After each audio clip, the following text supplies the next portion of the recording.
या स्टूडेंट इस क्वेश्चन में अगर हम देखते हैं तो इसमें कहा गया 6 similar bulb are connected as shown in the figure with a DC source of EMF E, यानी ये एक डीसी सोर्स है जिसका ईएमएफ ई है एंड जीरो इंटरनल रेसिस्टेंस, मतलब इसका कोई रेसिस्टेंस, ये जो सोर्स आप देख पा रहे हो इसका कोई रेसिस्टेंस नहीं है।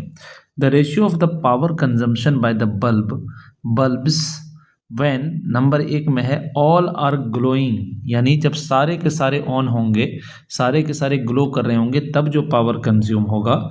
और सेकंड बोला है in the situation when 2 from section A and 1 from section B are glowing, यानी एक केस लेना है जिसमें सारे ऑन होंगे और एक केस ऐसा लेना है जिसमें से सेक्शन ए से 2 ऑन होगा और सेक्शन बी से 1 ऑन होगा, तब जो पावर डिसिपेशन का दोनों केस में रेशियो बनेगा वो रेशियो अपने को बताना है। ठीक है, तो फर्स्ट केस हम लेते हैं पहले। अगर हम फर्स्ट केस की बात करें तो फर्स्ट केस में क्या होगा कि सारा ऑन है। अगर मैं सारे बल्ब चूंकि यहाँ पर सिमिलर है, आइडेंटिकल है, तो अगर मैं इसके रेसिस्टेंस को R बोलूँ तो इसका भी R होगा, इसका भी R, सारे बल्ब का रेसिस्टेंस कितना हो जाएगा, R हो जाएगा। और मुझे ये नेटवर्क कुछ यूं दिखाई देगा कि 3 रेसिस्टर, बेसिकली 3 रेसिस्टर इस तरीके से पैरेलल में है, फिर अगला 3 भी इसी तरीके से पैरेलल में है और फिर उसका कॉम्बिनेशन अगेन सीरीज में हो जाएगा।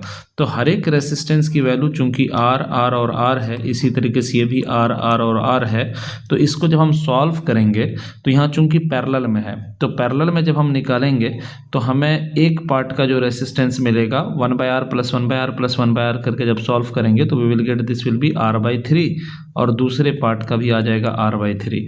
तो यानी कुल मिलाकर के इसमें जो रेसिस्टेंस आएगा इसका R इक्विवेलेंट हो जाएगा R/3 + R/3, मतलब के 2R/3 के बराबर।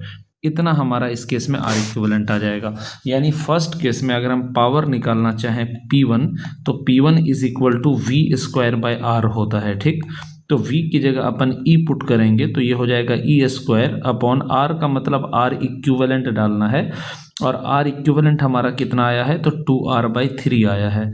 हम इसको लिख सकते हैं, ये हो जाएगा 3E² के बराबर। This is our equation first. ठीक, अब हम क्या करेंगे, हम सेकंड केस लेंगे।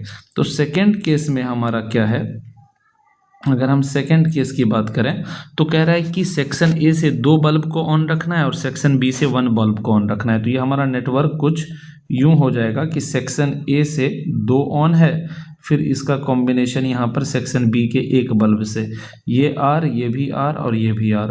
तो यहाँ पर अगर हम R इक्विवेलेंट निकालेंगे तो इन दोनों पैरेलल का आ जाएगा कितना, R/2, और सीरीज में R जुड़ा हुआ है तो प्लस R कर देंगे तो वी विल गेट 3R/2। इतना हमारा R इक्विवेलेंट आ जाएगा। तो यहाँ पर जो हमारा पावर आएगा P2 वो हमारा हो जाएगा कितना, E² R इक्विवेलेंट कितना, 3R/2। तो ये सिंपली हो जाएगा 2E² 3R के बराबर। ये हमारा सेकंड केस में पावर आ जाएगा। अब हमें क्या करना है, हमें P1/P2 निकालना है।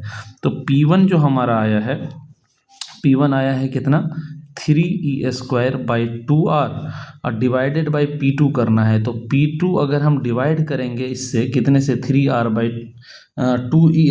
3R से, तो ये हमारा 2E² 3R करेंगे तो ये हमारा कुछ यूं हो जाएगा कि 3E² 2R × 3R 2E²।